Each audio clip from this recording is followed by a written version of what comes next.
Hallo, ich bin Walter Lübeck und seit 35 Jahren bin ich Profi im Bereich praktische Esoterik und spirituelle Methoden, Kommunikationstraining, Meditation und dergleichen. Das heißt, ich verdiene mein Geld damit hauptberuflich und habe das in über einem Dutzend Ländern bisher unterrichtet in Deutsch und Englisch. Das Thema, zu dem ich heute mal was beitragen möchte, damit du da mehr Durchblick bekommst, ist Esoterik eigentlich ein Schwindel? Ist es unwissenschaftlich oder ist es beweisbar? Hat das wirklich einen Nutzen, eine äh, Bedeutung für Leute? Ist es tatsächlich etwas, womit man sich beschäftigen sollte? Kann es nützlich sein? Oder ist Esoterik einfach ein Riesenbetrug? Nun, da ich mein Geld damit verdiene und das in der Privatindustrie, das heißt, mich subventioniert keiner, ist es so, dass die Leute, die zu mir kommen, deswegen kommen, weil sie gute Erfahrungen gemacht haben. Die machen also gute Erfahrungen, deswegen kommen die wieder und wieder und wieder. Das heißt, der größte Teil meiner Kunden kommt über viele Jahre, immer mal wieder, vielleicht einmal pro Jahr, vielleicht zweimal pro Jahr und holt sich zum Beispiel Ausbildungen in Rainbow Reiki oder Meditation oder Kommunikationstrainings oder Schamanismus oder irgendwas anderem. Wichtig ist das mal zu verstehen, was ist eigentlich Esoterik? Und bei Esoterik muss man eine ganz klare Differenzierung machen, einen Unterschied machen. Es gibt nicht Esoterik als großes Ganzes, was man zusammen betrachten kann. Es gibt viele, viele, viele, viele Schulen und Unmengen Techniken und Anwendungen. Und wie das so ist, wie das im Handwerk ist, wie das in der Industrie ist, in der Wissenschaft ist, sind einige davon nicht so toll und andere machen unglaublich gute hm, Arbeit und können das Leben total zum Besseren verändern. Das heißt, über Esoterik insgesamt zu sprechen, das geht nicht. Wir können über einzelne Schulen, über einzelne Anwendungen reden und über deren Möglichkeiten. Nun, Esoterik bedeutet genau genommen das, was verborgen ist. Das heißt, in den 60er Jahren, 50er Jahren sagte man dazu okkult, das heißt auch verborgen. Und das, was heute Energiearbeit benannt wird, das war in den 60er Jahren und davor Magie. Also einfach nur andere Worte für dieselbe Sache. Da wir in einer christlich geprägten Leitkultur leben, wahlweise mit D oder T geschrieben, gibt es immer eine Menge Ideen über oh, schwarze Kräfte, Teufel, das Böse und so weiter, im Gegensatz zum guten Gott und so. Wobei meiner Ansicht nach übersehen wird, dass eine Menge äußerst bedenkliche Dinge über die Jahrhunderte und sogar noch heute, soweit meine Recherchen reichen, von den Kirchen und deren Beschäftigten gemacht werden. Und da schaut einfach mal in die offizielle Berichterstattung rein. Da gibt es ja genug in Form von Büchern, Zeitschriften und so weiter, Internetartikeln. Und wenn sich nur einen winzig kleinen Bruchteil davon Leute leisten würden, die in der Esoterik professionell arbeiten, dann wären die längst verboten.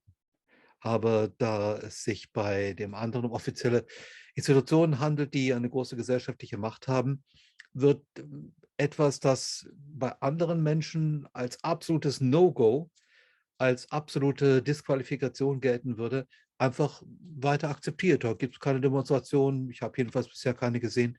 Und es gibt nicht so wahnsinnig viele Auswirkungen. Nun, Esoterik bezieht sich im Wesentlichen darauf, dass Menschen Gesetzmäßigkeiten, Techniken, Anwendungen nutzen, die für die meisten Menschen nicht nachvollziehbar sind, von denen sie vielleicht auch gar nichts wissen.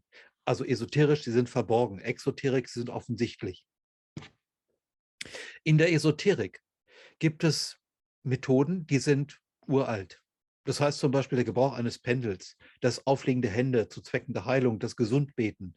Aber zum Beispiel auch, dass Menschen Lichtwesen, also zum Beispiel Engel, channeln, also ihnen Sprache geben.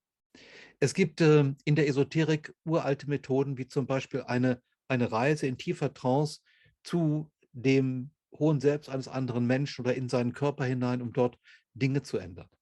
Was oft meines Erachtens falsch eingeschätzt wird, Esoterik ist nicht eine Konkurrenz zur Wissenschaft oder eine Konkurrenz zur offiziellen Medizin, weil Leute, die esoterische Heilung machen, in einem völlig anderen Bereich arbeiten als zum Beispiel ein Arzt oder ein Heilpraktiker. Die dürfen vieles sogar gar nicht, was Esoteriker machen, wo es eben um Gesundbeten, um Kontakte mit Lichtwesen geht, um Auflegen der Hände und so weiter. Und insofern ist das, was wir so machen in der esoterischen Heilung, im Grunde eine Art Lebenswegbegleitung, und die kann gesundheitliche Auswirkungen haben, setzt aber auf keinen Fall die offizielle Medizin. Wir sind ja keine Mediziner üblicherweise, obwohl es eine Menge Ärzte und Heilpraktiker und Psychotherapeuten gibt, die sich esoterischer Methoden bedienen. Nun, ein Gegenargument, was ich oft höre, ist, ja, Esoterik ist ja wissenschaftlich überhaupt nicht belegt. Und Leute, das ist völlig falsch. Es gibt seit, je nachdem, wie man es rechnen will, ca. 150 bis 200 Jahren, also solange es Wissenschaft gibt, gründliche, sehr umfassende Erforschungen von esoterischen Methoden. Ob das Handauflegen ist, ob das Telepathie ist, ob das Hellsehen ist und zum Beispiel auch der Gebrauch von Wünschelrouten und so weiter.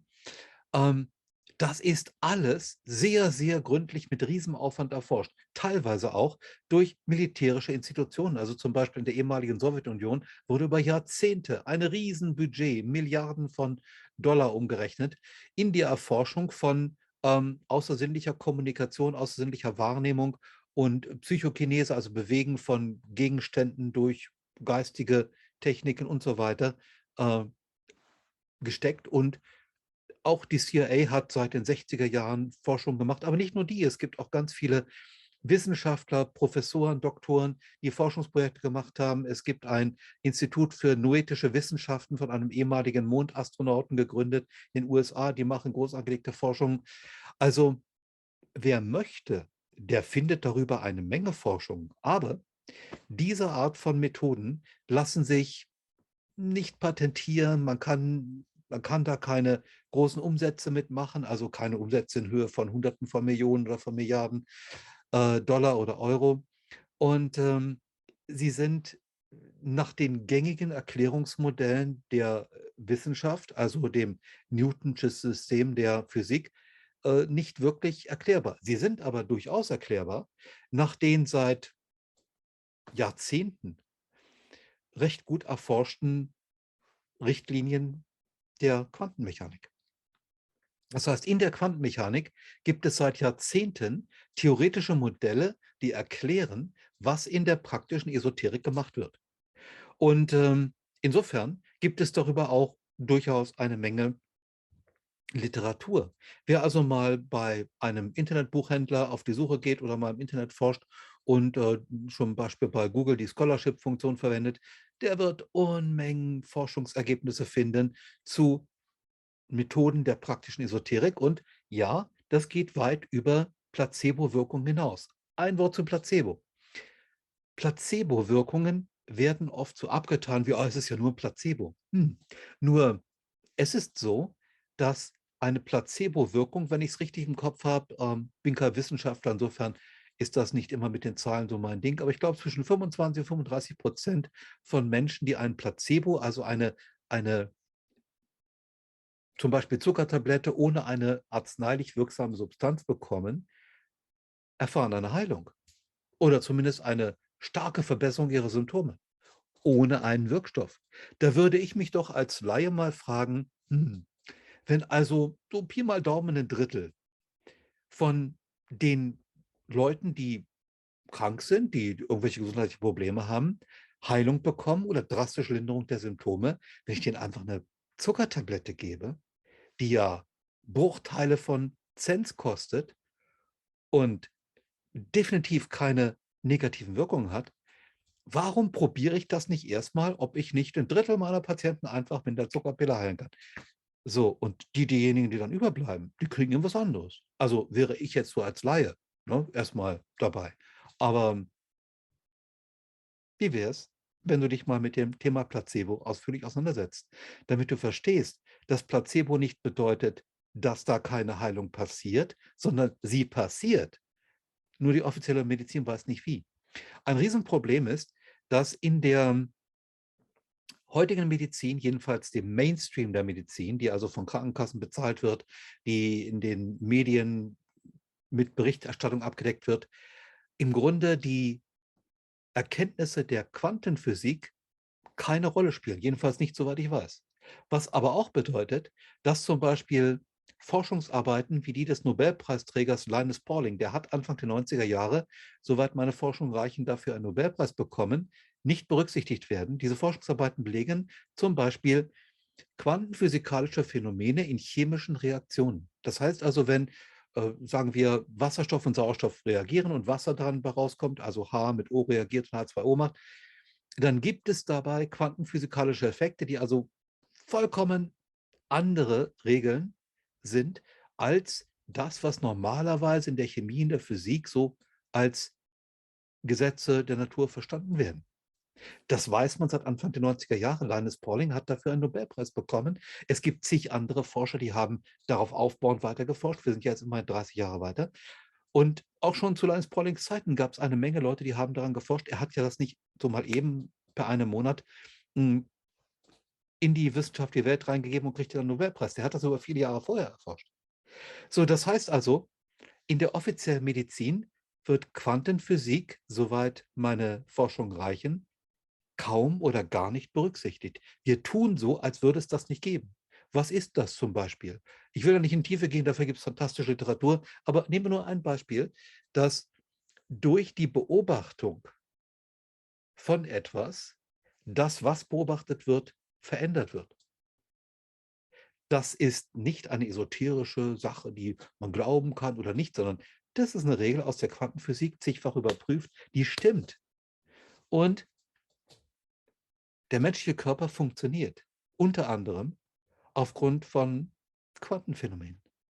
So, wenn ich jetzt also das gesicherte Wissen über praktische Esoterik, Telepathie, Hellsehen, Psychokinese, und dazu gehört übrigens auch die heilende Beeinflussung von Mensch, Tier, Pflanze durch Gebete, durch Energieaussenden, durch positive Gedanken und so weiter. Wenn ich das mal tatsächlich an mich ranlasse, stelle ich fest, hey, das ist erforscht. Nicht so gut, wie es sein könnte. Da kann man noch viel mehr machen. Mit Riesenbudgets kann man noch viel, viel mehr machen. Aber da wurden bereits Tausende, Zehntausende von Wissenschaftlern über 200 Jahre praktisch fündig und haben diese Dinge erforscht. Nur im Mainstream der Gesellschaft kommt das nicht an.